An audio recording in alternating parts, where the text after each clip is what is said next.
niños están trabajando y me pidieron por favor que lo grabe, así después te escuchan. Bien, Voy a fijar el dale, video. dale, no hay problema. Hola, nada, ahí apareció. ¿Está Nadiu? Ahí está. Bueno, Eli, Bueno, estamos al aire. bueno, arrancamos. Dale. Ahí estamos.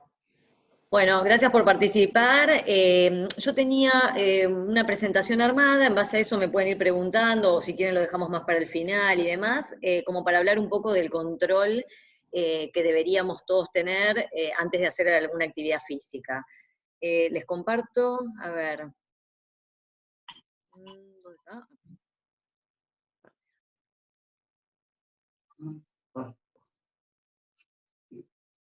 A ver si ahí se ve bien. Ahí se ve bien, ¿no? Sí, sí, Eli, se ve perfecto. Sí. Bien. Bueno, primero hacer una distinción o de la denominación de estas tres, digamos, palabras.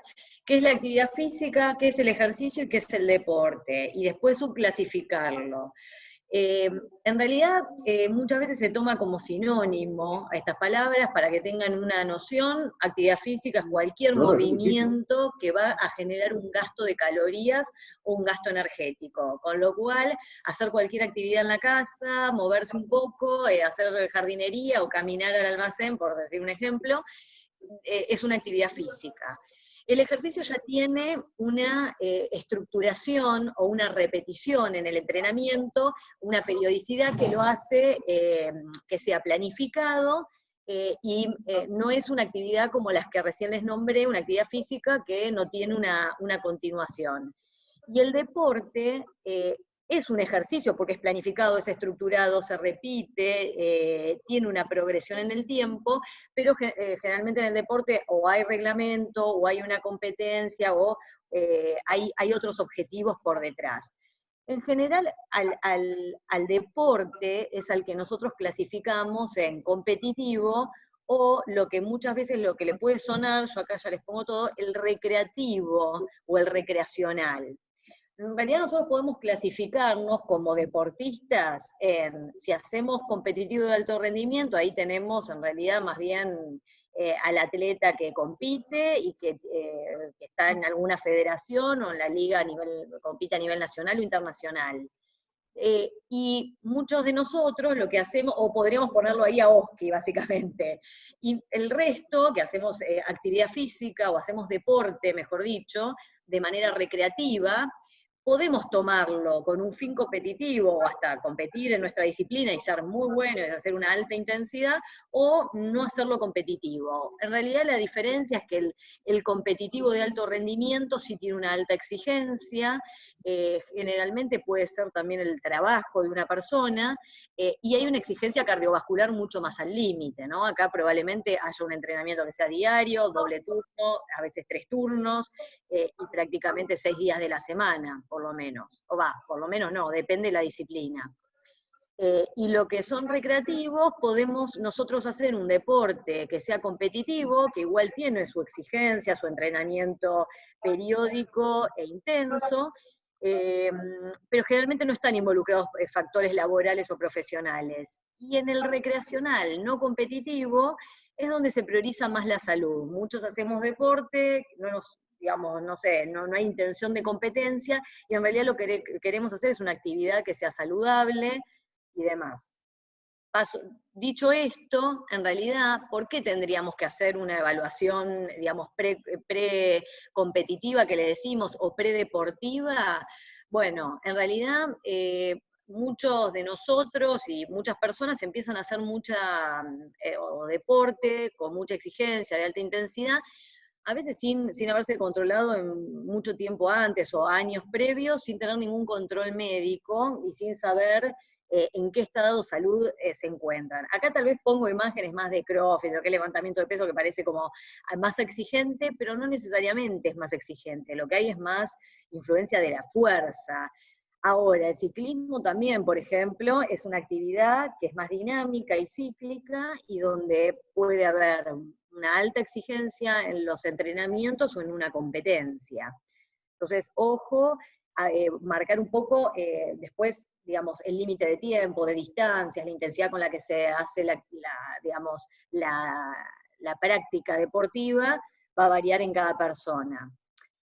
Esto un poco, en realidad, si bien no tiene que ver con lo que hacemos estrictamente en el Go, aunque sí hacemos preparación física, el tema de levantar peso, hacer fuerza y demás, en realidad hay muchos trabajos que ya muestran que puede elevar muchísimo la presión.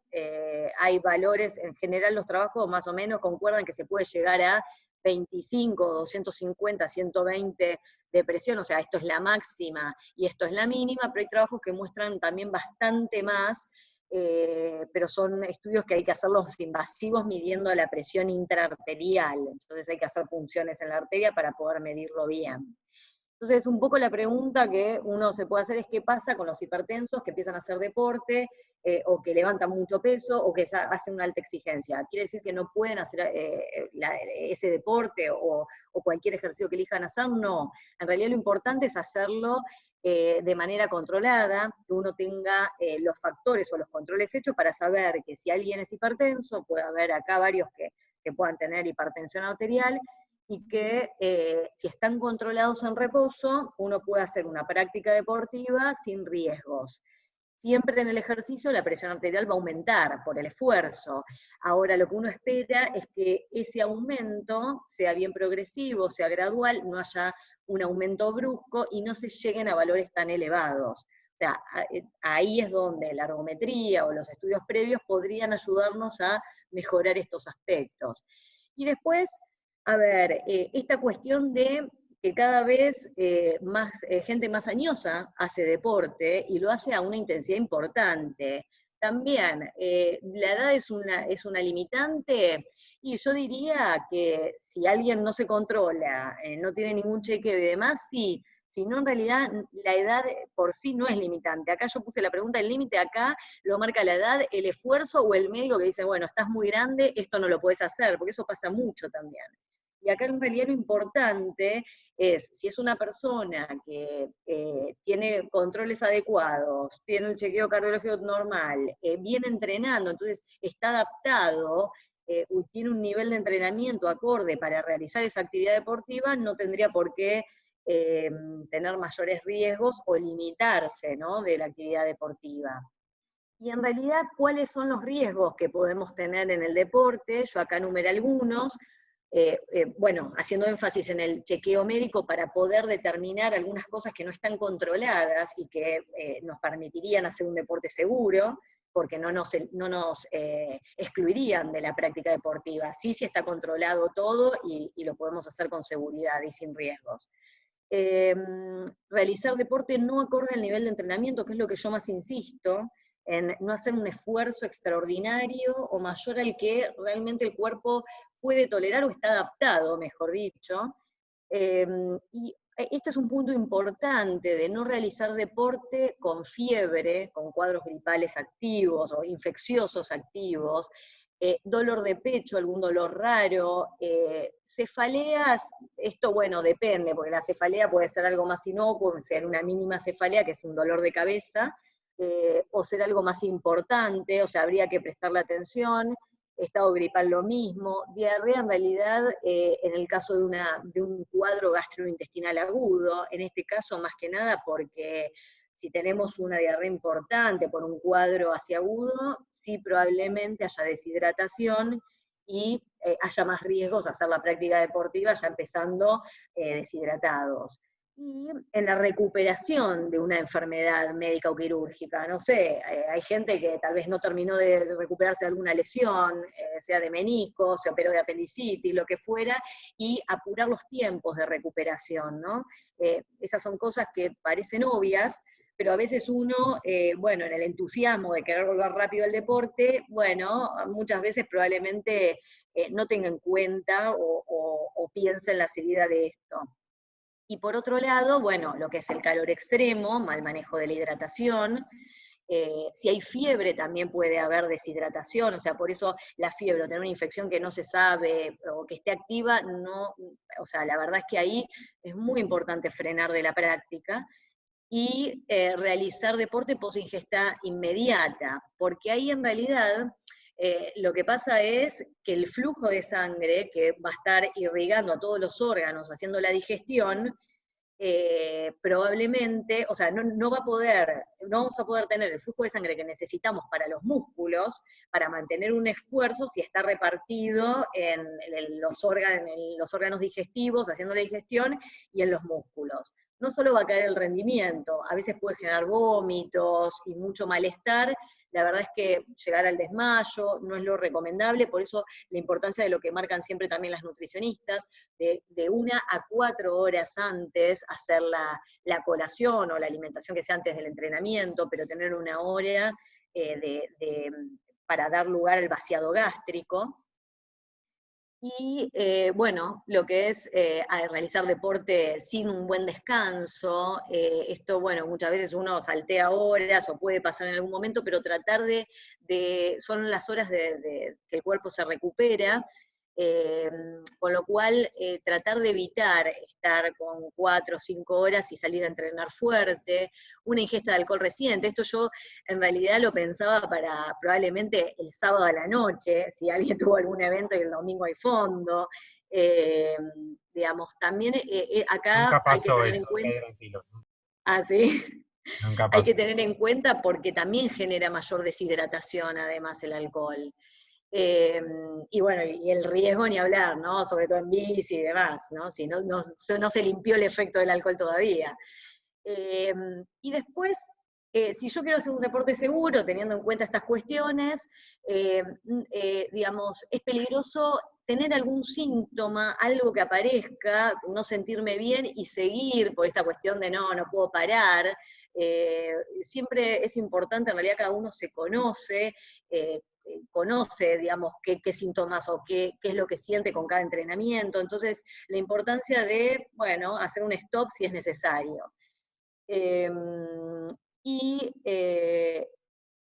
hay que tener cuidado cuando uno hace un ejercicio, sobre todo intenso, que genera una frecuencia cardíaca muy elevada, y de repente corta de golpe el ejercicio sin hacer como un trabajo regenerativo, no solo para lo que es lo que decimos siempre, el lavado de ácido láctico, no quedar con los músculos muy contracturados y demás, y hacer un buen trabajo regenerativo, sino en este caso, yo lo que quería hacer hincapié también es en ese descenso de la presión muy brusco, porque el cuerpo está manejando un volumen de sangre muy alto y al cortar de golpe el ejercicio puede probablemente aparecer mareos y desmayos o síncopes también que se conoce, secundario a eso. Entonces siempre, si es un trabajo muy liviano, es raro que pase, pero siempre es importante esa recuperación al final de cada ejercicio, hasta la vuelta, que llamamos vuelta a la calma, hasta frenar de golpe. Y bueno, después acá para la gente más competitiva, tal vez un elemento de riesgo sería no considerar límites de tiempo, excederse por demás, no siempre más tiempo de entrenamiento, sí en el tiempo acumulado en el que uno se prepara físicamente, pero no necesariamente salir a hacer 5 horas de bicicleta, voy a lograr mejores adaptaciones que en menos tiempo. Lo importante es que esté bien estipulado ese entrenamiento. Entonces, ojo con eso, y obviamente drogas ilícitas. Acá lo que pasa muchas veces, o lo que hay que tener en cuenta son algunos suplementos, que son súper seguros, y hay otras sustancias que no tanto, y que pueden traer problemas de salud, problemas renales, arritmias cardíacas, o algunas cosas digamos, para mejorar el rendimiento, se busca como reemplazo, o sea, hormonas, anfetaminas y demás, y terminan siendo peligrosas. Y en realidad, bueno, a ver, ¿por qué yo quiero hacer el reconocimiento o este chequeo predeportivo en personas que aparentemente están sanas? Por 3 cuestiones principales. Por un lado, establecer riesgos que me pueda generar el ejercicio, eh, y descartar patologías que de repente no estén diagnosticadas, porque ahí yo puedo prevenir complicaciones de antemano. Es raro que yo encuentre alguna situación o algunas patologías que me contraindiquen totalmente el ejercicio. pero sí puedo encontrar una arritmia que me contraindique, por ejemplo, hacer ese deporte de manera transitoria, o que resuelto algún tratamiento pueda volver con la actividad, eso sí puede pasar, pero sí, digamos, hay veces que hay enfermedades que no están diagnosticadas y el ejercicio funciona, que después les quiero mostrar una diapositiva, funciona un poco como gatillo, ¿no? Aumentaría el riesgo porque se ponen en juego un montón de cosas. Si yo lo diagnostico a tiempo, ya sé cómo pautar un deporte más seguro.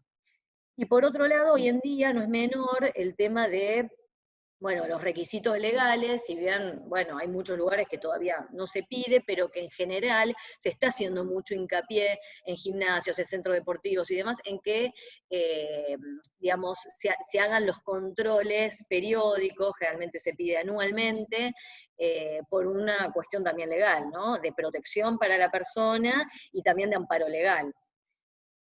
Y en realidad todo esto es básicamente para prevenir complicaciones, y lo peor de lo peor es la muerte súbita. Yo puedo tener algunas complicaciones que sean leves, pero lo importante es no tener una complicación grave o mortal. Ahora, para definir un poco la muerte súbita, yo, bueno, esto ya lo tenía armado, entonces esta primera parte es un poco más teórica, pero también me parece interesante para sacarse dudas.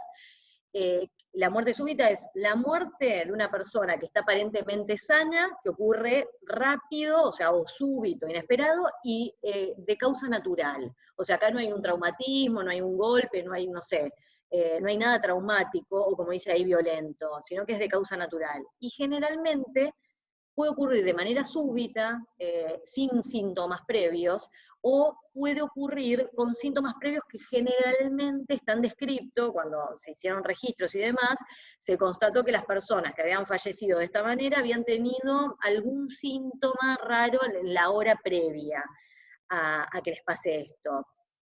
A veces hay algunos trabajos que muestran que puede haber también síntomas 24 horas antes, síntomas raros que comiencen, que después vamos a nombrar algunos, antes de que se desencadene esto. Bueno, esto también ya lo tenía, entonces les muestro, la muerte súbita en realidad en el deporte es de bajísima incidencia, pero sí, cuando pasa en un atleta de alto rendimiento, en un futbolista de 22 años, es como que tiene mucho impacto, o sea, vos decís, bueno, tiene un estilo de vida sano, saludable, aparentes controles y demás, y eso genera mucho ruido en la sociedad y temor por la actividad deportiva. En realidad lo que hay que saber es que las personas que practican actividad deportiva muy intensa, si bien es bajísimo el porcentaje, el que hace actividad más intenso sí tiene mayor riesgo de tener muerte súbita que el no deportista. ¿Pero por qué? En realidad porque tiene un estrés fisiológico y cardiovascular más intenso, pero en realidad el ejercicio no genera riesgo. Lo que genera riesgo es tener una enfermedad de base no diagnosticada, y que si yo estoy en mi casa tomando un café y sentado todo el día con la computadora, y es más raro que me pase algo a que si corro 42 kilómetros con una enfermedad de base. Entonces, ahí es donde hay que hacer hincapié, que es en la prevención y en el control. Y si yo diagnostico determinada cosa, evito la complicación. Y dentro de las causas de muerte súbita, las principales son las cardiovasculares. 85% es cardiovascular. Por eso es que se le hace tanto hincapié al control cardiológico para el apto físico, con electro, con ecocardio, que ahora les voy a mostrar, o sea, hay varios estudios para hacer. Y el deporte, no hay un deporte que en realidad tenga más incidencia de muerte súbita. Yo digo, esto no lo hago porque me genera más riesgo. En realidad eso depende mucho de la práctica deportiva de cada país. Entonces, en general los registros muestran, digamos, mayor riesgo de muerte súbita en los deportes que más se practican, entonces eso tiene que ver con la incidencia de los gustos y las costumbres de cada país. Y acá, esto es muy teórico, no es para que esto, a ver, lo sigan al pie de la letra, pero sí mostrarles, la muerte súbita en general es de causa cardiovascular, y es porque se gatilla o se desencadena una arritmia mortal. Tal vez a alguno le suena, taquicardia ventricular, fibrilación ventricular, es una arritmia mortal. ¿Qué lo gatilla la arritmia mortal? Ahí tenemos varias cuestiones, desde disparadores hormonales, aumento de catecolamina, de cortisol y demás, que eso es bueno, y que todo esto que les estoy señalando acá aumenta con el ejercicio siempre, pero ojo, si yo tomé anfetaminas, ojo si estoy tomando algún otro suplemento, si consumo hormonas o algún estimulante. Por otro lado, tener trastornos electrolíticos por deshidratación, esto es alteraciones del potasio, del magnesio, del calcio, eso es raro, la verdad, de ver. En general puede haber alguna patología de base que lleve a que haya más predisposición a que aparezca alguna alteración del laboratorio con estos marcadores, y eso sí hay que tenerlo en cuenta porque puede predisponer a arritmias. ¿Hace falta hacer más de un laboratorio por año? No, ¿sí? Los laboratorios siempre vienen dando bien, no hay una deshidratación importante o alguna enfermedad de base que haya que mirarla de cerca, es más raro, pero sí la deshidratación muchas veces, una insuficiencia renal de alguien que tenga alguna patología renal crónica y demás, podría predisponer a estos trastornos. Después, el consumo de medicamentos. Esto acá puede haber también mismo en el grupo, gente que está medicada por hipertensión, que está medicada con un antiarrítmico. Acá en realidad están puestos las drogas que más, digamos, generan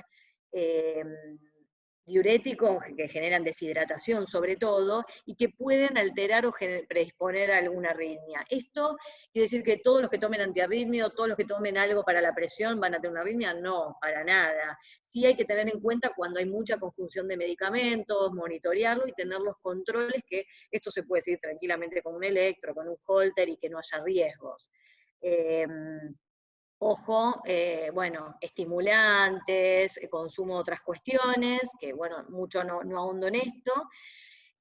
Una hipertensión no tratada que genera mucha presión en el corazón y en el pulmón, o sea, aumenta la carga de presión en las cavidades cardíacas. Entonces, tenerlo controlado no me va a generar riesgos. Si yo tengo una hipertensión exacerbada no tratada, sí me puede llevar riesgos en el ejercicio. O sea que en realidad es una conjunción de cosas que me pueden llevar a la complicación y a probablemente tener una muerte súbita. En general, los jóvenes, digamos, se establece, generalmente se pone el punto de corte en los 35 años, que la verdad que es una edad, digamos, son jóvenes a los 35. Generalmente, menores de 35 años, las causas, que esto es muy teórico, pero para explicarles, generalmente son miocardiopatías, que son enfermedades del corazón, del miocardio, que es el músculo cardíaco, que son de nacimiento, que con esto se nace, y que si yo digo, ay, tiene 15 años, es joven, que haga actividad física porque es sano, pero nunca le hice ningún chequeo, bueno, pudo haber nacido con alguna enfermedad. Entonces, ese es lo importante, que son enfermedades de nacimiento que uno con los controles puede prevenirlo. Y acá donde dice canalopatía son en general las muertes súbitas arrítmicas, que esto también se puede ver con los chequeos, con un electro, con un holter, con una ergometría, y se puede hacer diagnóstico temprano. En general las miocardiopatías con una ecografía del corazón, uno puede ver estructuralmente cómo está el corazón, cómo funcionan las válvulas, si hay algún nacimiento de una arteria coronaria, que es la arteria que lleva el flujo de sangre al corazón, que haya alguna alteración anatómica de nacimiento, uno puede encontrar algunas cosas con los chequeos. Y en mayores de 35 años, la causa principal, y por eso se pide generalmente en personas más adultas una ergometría, la causa principal es la enfermedad coronaria. La enfermedad coronaria aterosclerótica es cuando empiezan a taparse de a poco las arterias con el paso del tiempo, porque empiezan a haber depósitos de colesterol en las arterias. Esto, a ver, son muchos los factores que pueden generarlo. En general, la hipertensión, una diabetes no controlada, un colesterol alto no controlado, la obesidad, el tabaquismo es tremendo, la carga aterosclerótica que genera, y esto hablamos de, digamos, una complicación que lleva muchos años de evolución, no es que de un día para el otro se forme una placa de colesterol y eso ya me da riesgo, no, la verdad es que esto en general tiene muchos años de evolución, o de mal control de esos factores. Por eso muchas veces ahora también se piden estudios vasculares, ecografías vasculares para ver cómo están las arterias del cuello, las carótidas, y las inguinales, algunos hacen solo carótidas, para ver si uno puede, por ecografía, que es un método no invasivo, fácil de hacer, detectar a ver si hay enfermedad, digamos, vascular, ¿no? Si hay alguna obstrucción en las arterias. Y uno indirectamente podría decir, bueno, a ver, si hay enfermedad o tengo bastante carga de enfermedad en las carótidas o en arterias de las piernas, bueno, lo mismo puede estar pasando en las arterias coronarias, ojo, o hay que intensificar algún tratamiento.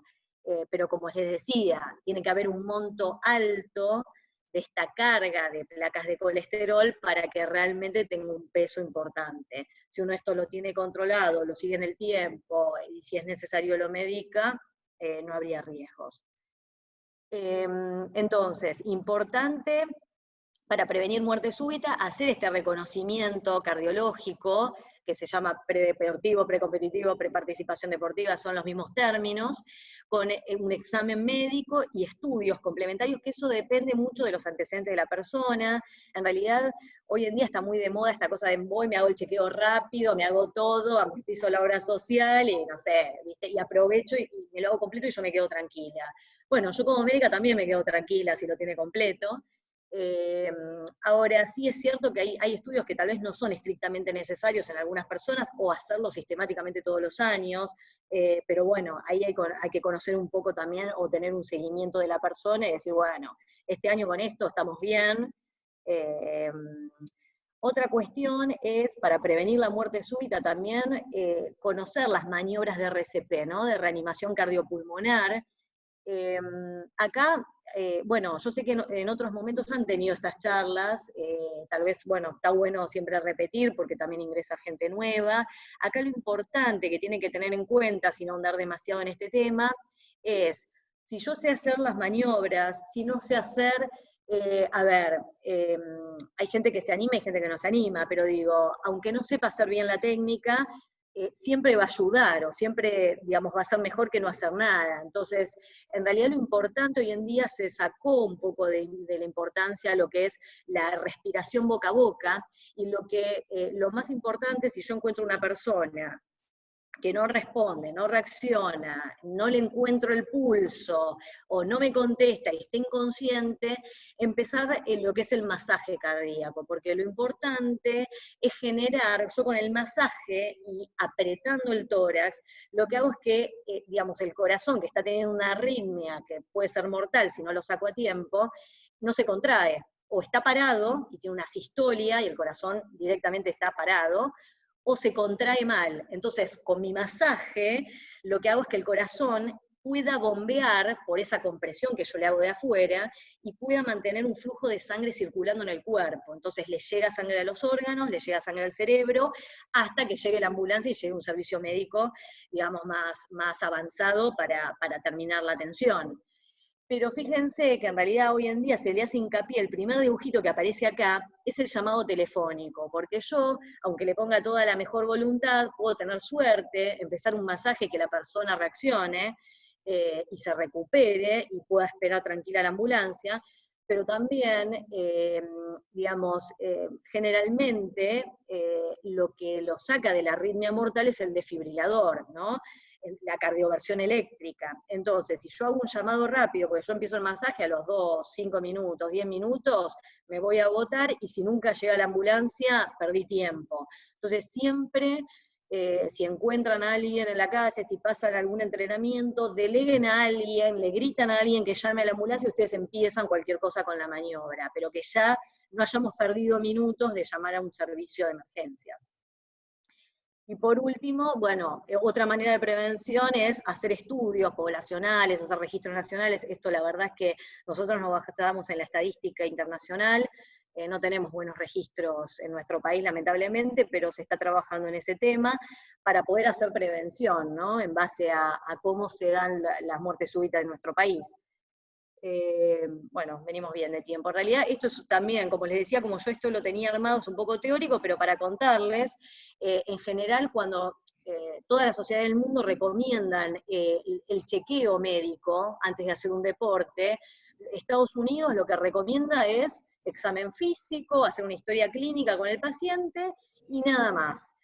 Esto es un poco controvertido, obviamente que federaciones, o sea, depende del deporte, federaciones deportivas importantes le hacen de todo al deportista, pero en general Estados Unidos tiene una mirada muy, como el electro tiene un costo mucho más elevado que para nosotros, y en realidad la verdad es que es baja la incidencia de muerte súbita en el deporte, en general hay un montón de trabajos que dicen, bueno, no, lleva mala interpretación porque a veces encontramos resultados que al final era gente sana, entonces enfermamos gente que era sana, es alto el costo y encima es baja la incidencia de muerte súbita, no lo hacemos. En realidad en Europa lo que es más eh, eh, la Unión Europea, y especialmente Italia trabajó mucho esto en la década del 80, agregando al protocolo de evaluación clínica el electro. Y lo que se vio es que se redujo la mortalidad en deportistas competitivos en ese momento. Hubo un seguimiento a 20 años casi, del 80% fue la reducción de muerte súbita. Entonces ellos sí o sí electro a todos. Y nosotros en realidad tenemos una mirada más europea. Ahora, si yo tengo un soplo, en el examen físico aparece algo, tengo algún síntoma o aparece algo en el electro y tengo que seguir avanzando con otros estudios. A veces me puedo quedar un poco corta con el electro. Muchos de ustedes seguramente se hicieron una ecografía del corazón en algún momento, o una ergometría o ecoestrés, que son pruebas de esfuerzo para ver cuál es la respuesta de la presión, de la frecuencia cardíaca, y descartar arritmias, o ver que haya alguna alteración en el electro, para descartar lo que les decía antes, la enfermedad coronaria. Y en realidad, bueno, a nivel mundial no hay una evaluación que sea sistematizada, no hay un protocolo validado internacionalmente, un poco cada uno hace lo que quiere. Pero después les voy a mostrar cuál es la guía en que en general nos basamos en Argentina. Lo importante es tener en cuenta la historia familiar y personal de la paciente y la evaluación de riesgo. Y acá es importante, que en realidad no tienen que leerlo, esto es un poco largo, pero importante, si hay enfermedades cardiovasculares en la familia, si hay antecedentes de muerte súbita en la familia, revisar con más atención, tener en cuenta antecedentes personales o la medicación que toma la persona, y no olvidarse que si ustedes se van a hacer un chequeo deportivo, es importante si están teniendo algún síntoma, más fatiga de lo habitual, más cansancio, si están teniendo algún mareo en la recuperación, entrenando o fuera del entrenamiento también, si sienten algún latido raro, palpitaciones, sensación de que el corazón late a destiempo, desordenado, algún latido distinto, dolores, dolor de pecho, dolor en la espalda, que no tenga que ver estrictamente con algún ejercicio o algún esfuerzo que hayan hecho puntual. Esos son los síntomas que generalmente, bueno, pueden llamar la atención o gatillar una evaluación más completa. Y lo que evaluamos principalmente cuando hacemos el chequeo o el examen físico, que no haya hipertensión, que no haya soplos, que el pulso sea simétrico, que esté bien, que no haya arritmias, que no haya insuficiencia cardíaca.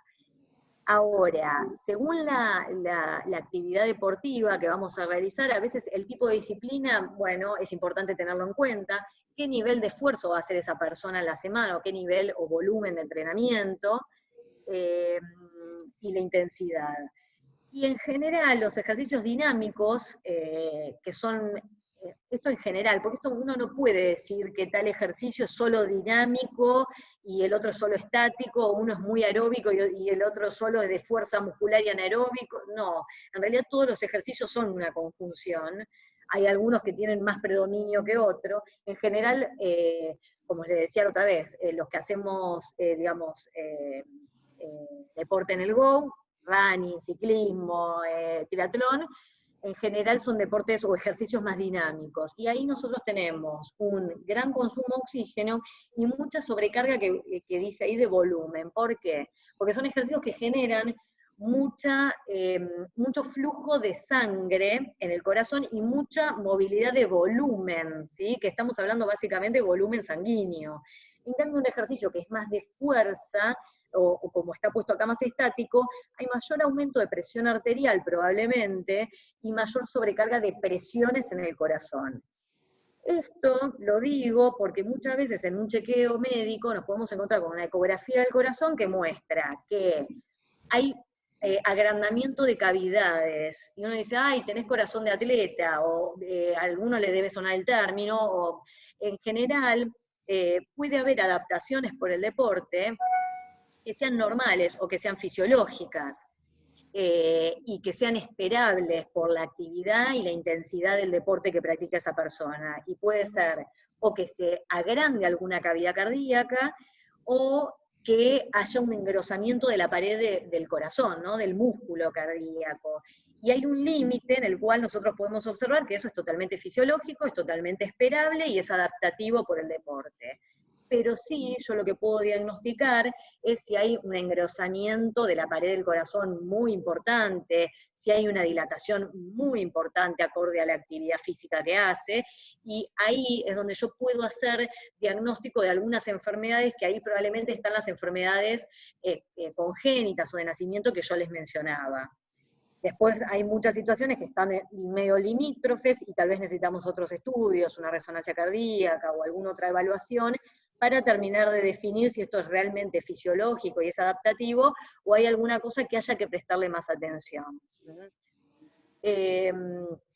Y con respecto a la carga dinámica, estática, en general, estos son los deportes que mayor carga tienen, tanto dinámica como estática, o sea, mayor sobrecarga de presión y de volumen en el corazón, ¿sí?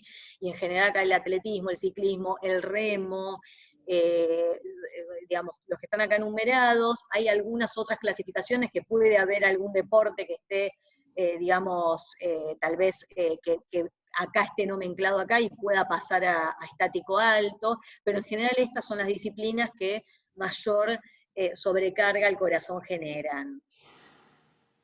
Y acá un poco, para ya terminar, y después si quieren hacemos alguna, si tienen alguna duda, me hacen alguna pregunta, un poco acá yo ponía, bueno, el electro ya dijimos que es para todos, el electro hay que hacerlo, es barato, es fácil, se hace en 2 segundos y nos da mucha información, porque el electrocardiograma, cuando se hace completo, que a veces, dos cosas, el electrocardiograma son 12 derivaciones y se miran prácticamente 12 caras del corazón en realidad. Entonces, si uno encuentra alguna alteración, podría pensar en que hay alguna zona del corazón que pueda estar afectada de repente. Entonces, tener un electro de base sirve. Puedo diagnosticar con ese electro alguna arritmia también, algún trastorno de la conducción eléctrica.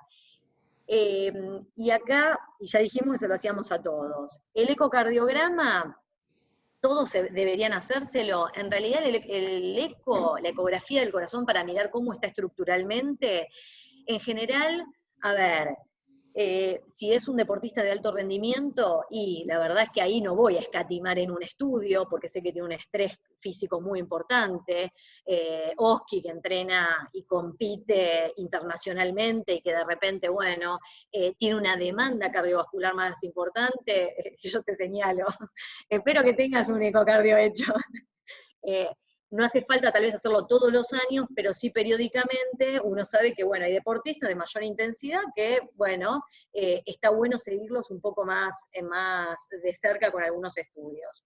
En general, tiene que haber una adaptación, un entrenamiento de mucho tiempo, o de varios años, o de alta intensidad, para generar estas adaptaciones de las que veníamos hablando. Si uno empezó a entrenar el año pasado, entrena 2, 3 veces por semana, y empiezan a aparecer algunos trastornos de la conducción, arritmia o alguna cosa, y ahí ya llama más la atención. Por eso es importante y uno lo puede rastrear con esto. Y obviamente si hay síntomas, ¿no? El ecocardiograma se lo hacemos, hoy en día tampoco es algo de alto costo, y simple de hacer, y fácil, no invasivo. Y yo puedo diagnosticar un poco lo que les mencionaba, ¿no? Si tengo cavidades del corazón muy agrandadas, si tengo el músculo muy engrosado, si tengo problemas de las válvulas del corazón, que en general es raro que uno contraindique una práctica deportiva, puede haber insuficiencias de algunas válvulas del corazón, pero tienen que ser un grado o moderado a severo o generar alguna repercusión para que yo tenga que excluir a alguien del deporte. Pero sí, si yo sé que esa persona tiene un problema de una válvula de nacimiento o que haya surgido después, sí lo que tengo que hacer es seguirla un poquito más de cerca. Entonces ahí sí tal vez amerita hacer un ecocardio anual. Si no, tal vez no hace falta hacerlo todos los años esto. Y mismo la ecografía lo que me deja ver, además, es cómo se contrae el corazón. Me deja ver el latido del corazón y si hay alguna cara del corazón que no se mueve bien y que a mí me pueda dar indicio de que o le está llegando menos flujo de sangre a esa zona, que pueda haber alguna enfermedad o alguna cuestión, ¿sí? Hipertensión pulmonar, bueno. Y tal vez esto le suena a la aorta dilatada o aneurisma de aorta, porque tal vez alguien tiene algún antecedente familiar.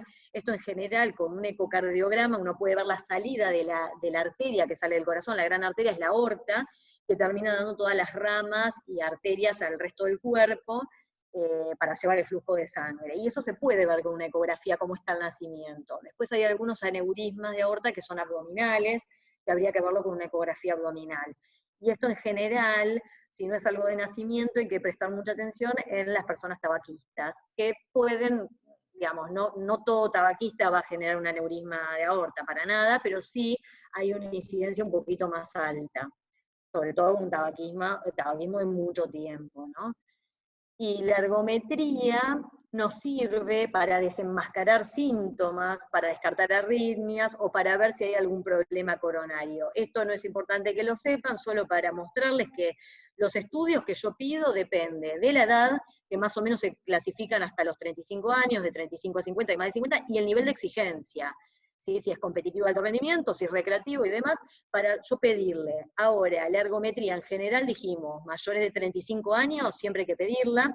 ¿Por qué? Porque la principal causa de muerte es la enfermedad coronaria y yo con una ergometría la puedo evaluar viendo el electro, y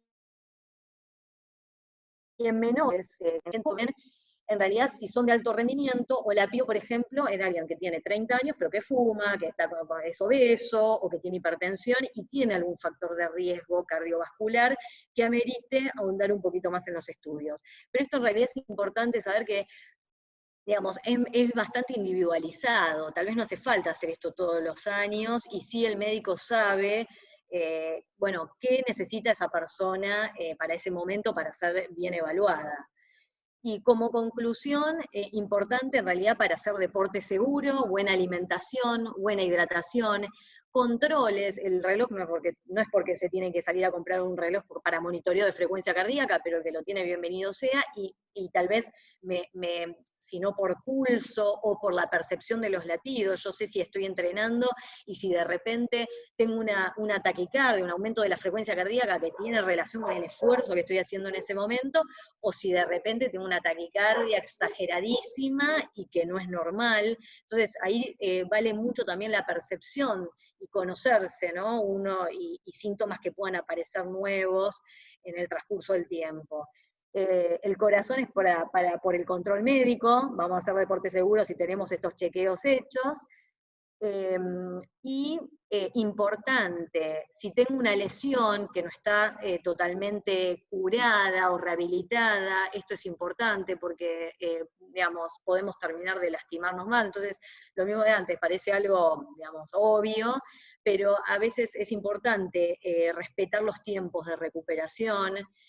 Ojo, drogas que agreguemos para mejorar rendimiento, para estar más activos. Hay muchos suplementos que se pueden usar que sí mejoran rendimiento, desde la cafeína, por ejemplo, que está comprobado y que me puede ayudar, y que es raro que tenga un efecto, digamos, pero hay varias drogas más que sí pueden tener bastante impacto en la salud o en generar arritmias y complicaciones. Ojo con una sobrecarga de ejercicio, acá no tiene que ver con la edad, ya lo dije, sino con que no estemos habituados, ¿no? A hacer una sobrecarga por querer competir conmigo mismo, con los demás y ser mejor, y que el cuerpo no esté adaptado a ese nivel de entrenamiento. Y lo mismo, si tenemos el chequeo completo, la verdad que no hay que tener miedo de ninguna complicación, es raro que haya, digamos, algún imprevisto, siempre lo puede haber, uno tiene que digamos, tener el control hecho y ser, digamos, no me sale la palabra, pero consciente de si hay algún síntoma nuevo, hay alguna cosa que a mí me excede, bueno, saber decir, bueno, hasta acá llego, hoy me bajo el entrenamiento porque no me siento bien, o lo que fuera. Así que ese es un poco el mensaje. Así que no sé qué hora es. Bueno, llegamos bien. Sí, impecable. Y que cualquier Chicos, cosa. acá por privado me están mandando una aclaración que está buena, a ver si es Sí. así, de Seba, que dice que en emergencias que nosotros la mayoría de las veces sabemos que es el 911, para emergencias de este tipo es el 107, ¿no, Eli? Sí, en realidad el 911 llamás a la policía digamos, o sea, si vos decís que es por un problema médico, te derivan, pero el 107 es más directo, conviene llamar directamente para servicio de ambulancia. Eso está bueno tenerlo presente porque, bueno, uno llama directamente siempre Y al 911, en que es ese momento también uno es como que se pone nervioso, ¿viste? Se olvida, sí. y El 107 es el más le directo. ganarías unos minutitos ahí. Así que buena aclaración ahí de Seba, gracias. Chicos, ¿alguna consulta? Vamos, anímense. ¿Alguna consultilla, algo? A mí quedó todo bastante claro, Eli, buenísimo. La verdad que estaba súper claro y nada, justo ahí en los puntos donde había duda las aclaraste, así que buenísimo. Bueno, Está gracias. genial. Em, Sí, ¿Alguien para preguntar? ¿Nada? A ver, espérame, hacen una acá por chat. a ver. Examen cámara gamma. Pregunta Edu sobre el examen con cámara gamma, si es más completo para las afecciones coronarias, Eh, Eli. Sí, en realidad la cámara gamma, a ver, yo me basé mucho en la ergometría, que es lo que generalmente se pide, pero ojo, hoy en día también está muy de moda el ecoestrés, y la cámara gamma en realidad me permite ver el electro en el ejercicio y también tomar las imágenes del corazón. Entonces es un poquito más completa que la ergometría. Ujú. Un poco creo que va a depender de los factores de riesgo que tenga la persona. Yo le puedo hacer una cámara gamma tal vez en algún momento y después, eh, no necesariamente todos los años porque lleva una mínima irradiación, entonces, bueno, pero sí es un poco más completo.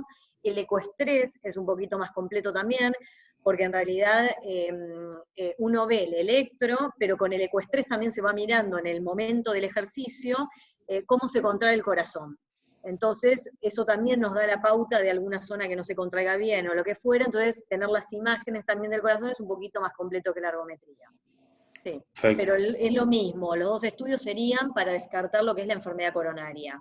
O sea que en realidad cámara gamma o eso sí o sí arriba de 35 años.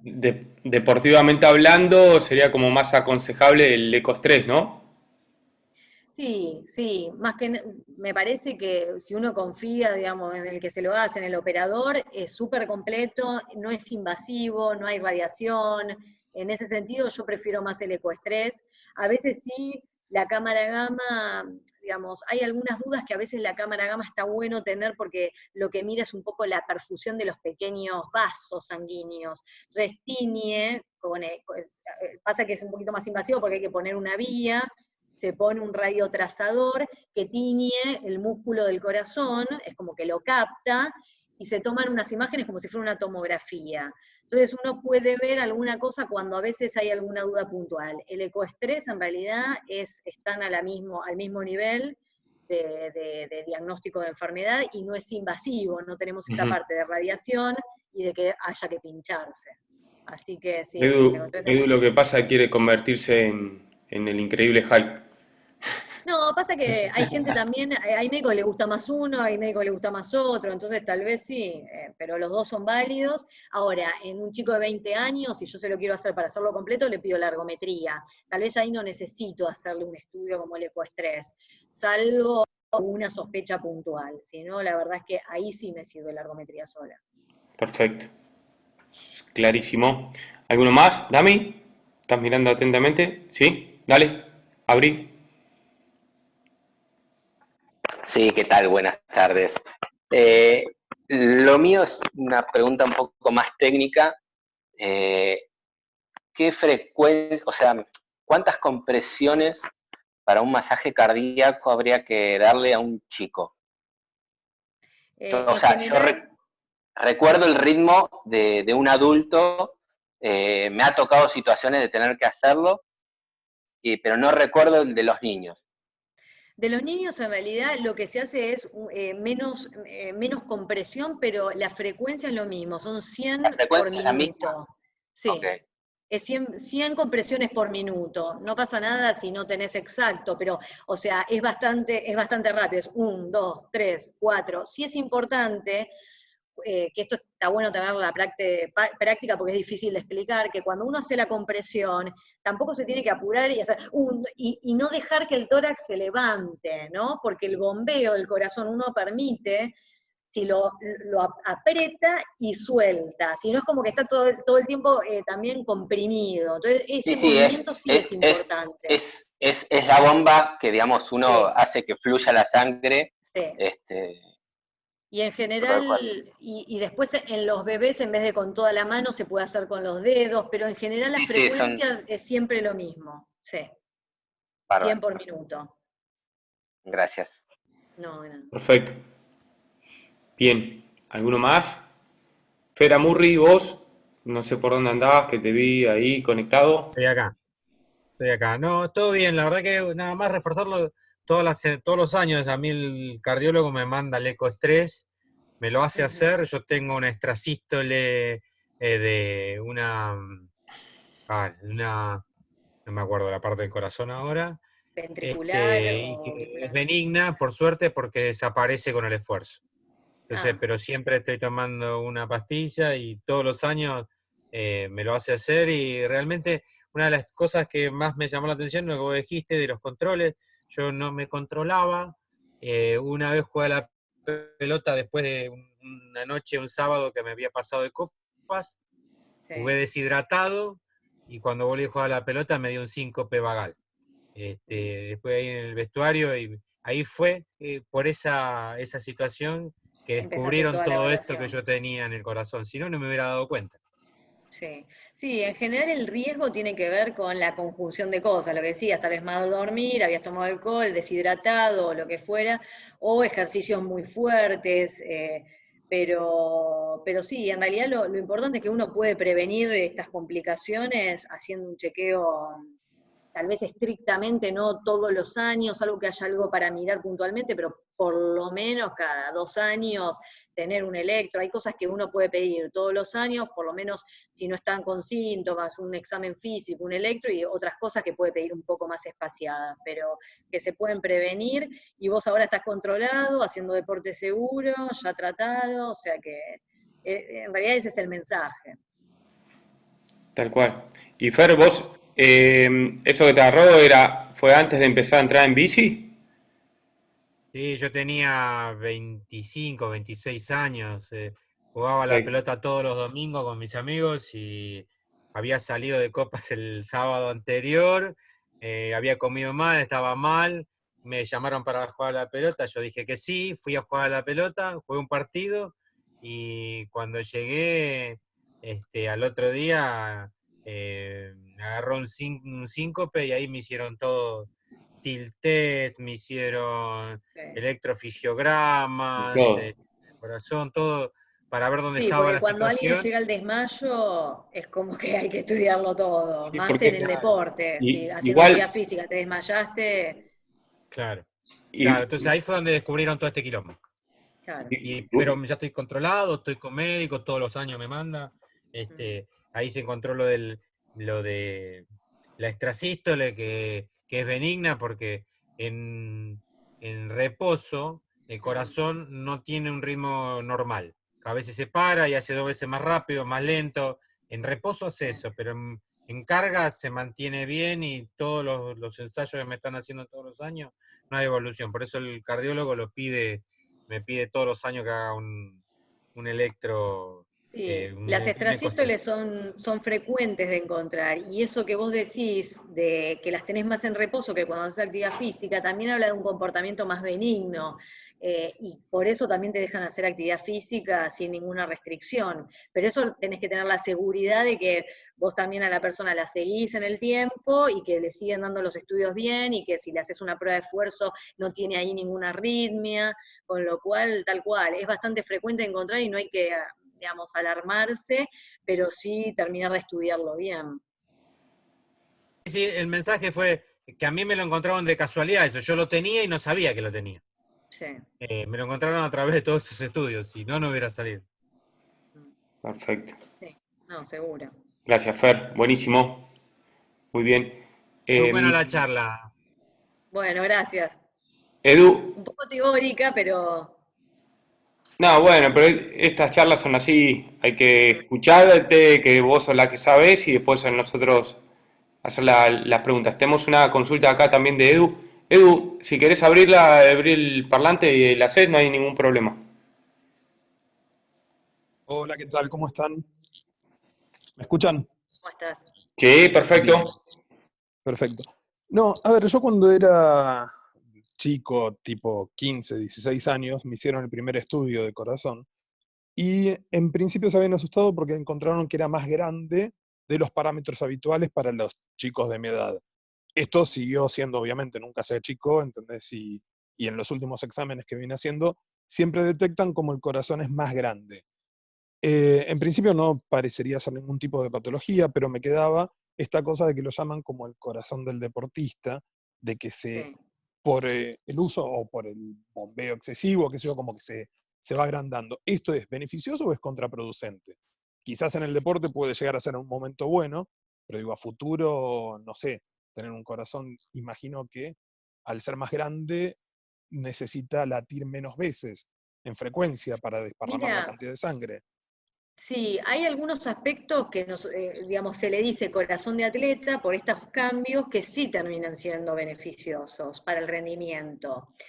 Y por otro lado, si son cambios que uno considera que son adaptativos por el deporte, que estás en un rango esperable y normal, en realidad no, nada, no hay que hacer nada, tenés que seguir entrenando y demás. Pasa que, bueno, como todo, hay determinados parámetros de lo que es dilatación de cavidades o mismo de cuando uno encuentra, porque puede ser también una adaptación de la frecuencia cardíaca, o sea, la parte eléctrica, o lo que fuera, que va a tener un rango de normalidad o no. Sí, como decís, te puede mejorar el rendimiento, pero en general son cambios o adaptaciones que tienen que ver por la repercusión de toda esa hemodinamia del corazón y todo ese volumen de sangre y aumento de presiones también que genera el deporte, y no genera mayor riesgo en realidad. O sea, es algo eh, esperable, normal, entre comillas, adaptativo por el deporte. O sea que si vos lo tenés ya desde mucho tiempo, digamos, si tuviste también un nivel de entrenamiento importante y lo mantuviste y eso no cambió, no se agrandó cada vez más el corazón, no hubo ninguna otra cosa que uno dice, y esto, pará, ¿por qué se sigue agrandando? ¿Por qué? Nada, no se hace nada, seguirlo controlando y va a haber un punto en el que no vas a tener más mejora del rendimiento por eso, pero tampoco te va a traer complicaciones. Digamos. Perfecto, No sé si gracias. te contesté bien o No, no, era la perfecto, duda. perfecto. Y hay, Gracias, ¿eh? Eli, existe una relación cuando agrandás el ventrículo izquierdo entre el tamaño de las paredes, ¿no? Si se agranda con unas paredes finas o se agranda con una pared medianamente gruesa que tenga Sí, fuerza como para latir, ¿no? Miden todo eso ustedes. sí. En general, primero suele haber lo que se llama hipertrofia, o sea, un agrandamiento del espesor de las paredes, digamos, secundario a esta adaptación por el deporte y por el aumento de presiones, y generalmente después se ve un poco más de dilatación de las cavidades. A veces, bueno, uno no ve tan clara la evolución, eh, y en general sí, también es importante ver que si hay un espesor muy aumentado y la cavidad súper chica y no permite la cavidad tener un buen flujo de sangre, y ahí llama más la atención, o por lo menos da más la sospecha de que sea algo más patológico, o sea que en realidad hay que ver digamos, cuál es el diámetro del espesor, o mejor dicho, relacionar ese espesor de la pared con todo el diámetro de la Con todo el cavidad, diámetro, como claro. para hablar de normalidad o de una hipertrofia más patológica. En un libro había leído que la gente que hace levantamiento de pesa, ¿no? Tenía como la pared más engrosada con menos, Sí, con menos sí, cavidad sanguínea. Sí, porque generalmente tiene mucho aumento de presión en las cavidades del corazón, y el corazón, al tener aumento de presión, o sea, cuando yo hago fuerza genero presión arterial, Claro. y al tener ese aumento, esa repercusión de aumento de presiones en la arteria hacia el corazón tiene que bombear con más fuerza porque tiene más resistencia del otro Sí, lado. Entonces, y como un como el músculo se corazón es desagranda. Sí, como el corazón es un músculo, en realidad el primer mecanismo es este, ¿no? De agrandar la pared para poder vencer esa fuerza. Entonces, por eso esos deportes son más estáticos, de levantamiento de pesas y demás, generalmente producen esa adaptación. Un triatlón, tal vez que hay mucha volemia, mucho volumen de sangre, generalmente, no quiere decir, siempre hay un poquito de las dos cosas, pero puede haber más lo que es dilatación de cavidades cardíacas más que esa hipertrofia o Correcto. engrosamiento. Sí, eso sí depende más de la disciplina, de Sí. deporte, y muchas veces también de la genética, porque no todos modelan, entre comillas, igual, ni tampoco todos los deportistas, aunque sean de elite, tienen las mismas adaptaciones. Sí, y la adaptación del músculo cardíaco llega a un momento que se adapta y ya está, queda ahí, no es que sigue creciendo de por vida por Sí, más que metan más volumen, más intensidad o nada. sí. No, y de hecho llama la atención si se sigue dilatando, si se sigue Claro, hipertrofiando, si hay una evolución y bueno, ahí es más raro que sea por deporte. Muchas veces lo que se les pide es que, digamos, se trata de hacer la menor cantidad de veces que se pueda, ¿no? De evitarlo, pero muchas veces se pide que se corte el entrenamiento y lo que uno evalúa es si en 2, 3 meses eso retrogradó y si esos cambios son reversibles. Si son reversibles, generalmente uno esperaría que tiene que ver más con el deporte y con ese estímulo constante que hace el ejercicio. Si esto queda exactamente igual y no se modifica, uno ahí empieza a pensar que tal vez hay alguna enfermedad de base que lleva a esos cambios. genial, perfecto, muy claro. Chicos, ¿alguno más? Por ahí, ¿alguien? Tutún, Robert. Bueno, Seba no, nos aportó los números de teléfono. Yo no lo sabía, Seba, así que gracias.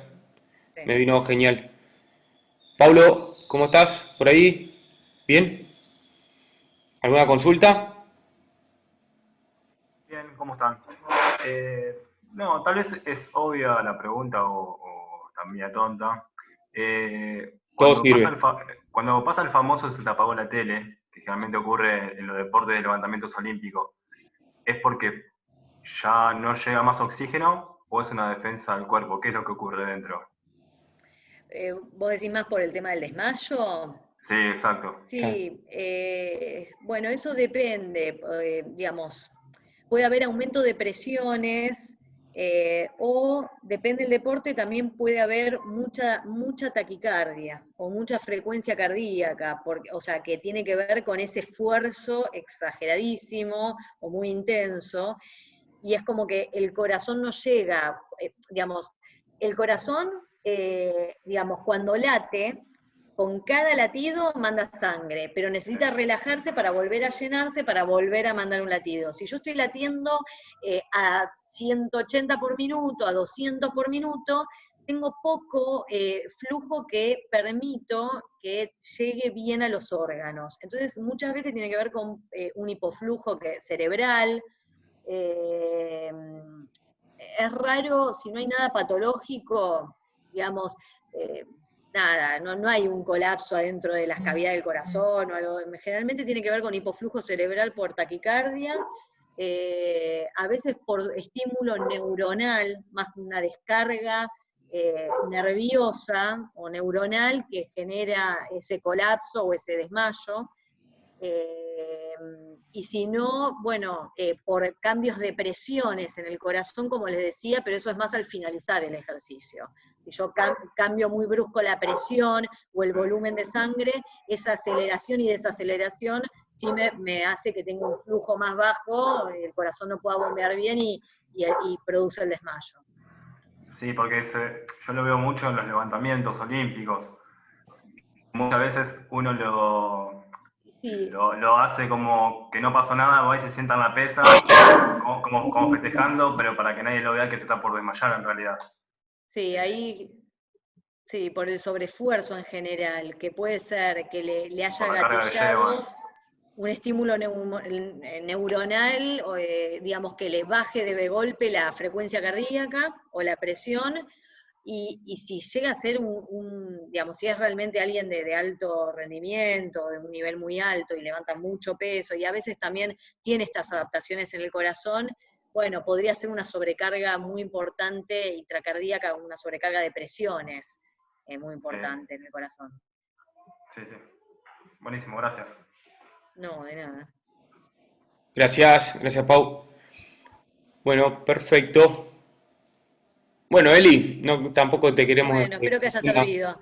Sí, obvio. Queda grabado, chicos, si alguno después la quiere pasar, recuerden que está en el canal de YouTube. Eli, contanos, casi todos acá te conocemos, pero hay un par de chicos que no, así que contanos un poquito dónde te pueden, para hacer alguna consulta, algo donde te pueden encontrar, en las redes o teléfono, lo que Bueno, quieras pasar. bien. Sí, yo me hice hace poquito el Instagram de doctora Eliana Filosa. En realidad, lo que es cardiología, estoy en el Hospital Austral. Generalmente estoy más en la sede de Camaño, que es la sede de Oficia, no sé si conocen. Y si no, la parte de deporte estoy tratando de, como ahí en realidad específicamente hago cardiología, si bien ahora nos agarró la cuarentena, la idea era tratar de hacerlo presencial, que ahora estoy haciendo las consultas que se puedan virtuales, pero en el Instagram hay 2 direcciones de 2 consultorios también que voy a empezar ahora cuando se normalice esta situación. Uno es ahí en el mismo edificio de Oficia, pero en el 2.º piso, y otro es atrás de Kansas, kilómetro 43, en los edificios ¿En de Skyglass es Skylines. ese? Skyglass, Sí, ¿no? sí. Bueno, perfecto. Así que cualquier cosa, o mismo si tienen alguna consulta, algo que haya quedado de algún estudio de ustedes, pendiente, Yo, alguna duda, me pueden consultar. yo sí tengo que volver, Eli. Tengo todos los estudios vencidos hace como 2 años y no hago nada, y Ah, así que bueno, tenés que actualizar. tengo que actualizarlo, sí. Que siempre andan Bien, ahí al corte con alguna taquicardia media rara, así que después te sí. voy a pedir un turno. Dale, dale, dale, dale. Ahora Bueno, lo único con esta situación, lo que no se están haciendo son las pruebas de ejercicio por el tema de la aerolización que generan. claro, Solo se está haciendo ante caso medio que se necesite la cámara gamma, sin está bien. ejercicio y se hace con droga. Pero si no, sí.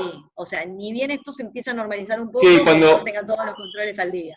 cuando se normalice, la verdad que me sirve mucho a mí lo de consumo de oxígeno y ir a hacer esas pruebas, viste, medias máximas o submaximales Sí, para ver dónde estamos parados. sí, sí, tal Y cual. cuando tengamos también un objetivo claro por delante y prepararlo bien. Así que bueno, chicos, Bueno, buenísimo. Muchísimas gracias, nos Eli. Los estamos espero viendo. 18 horas, los esperamos los profes a entrenar. Tenemos ciclismo hoy, así que a prepararse. Dale, nos Besito, Eli. vemos. Te veo en la clase. Chao, suerte, nos Chau, vemos. chau.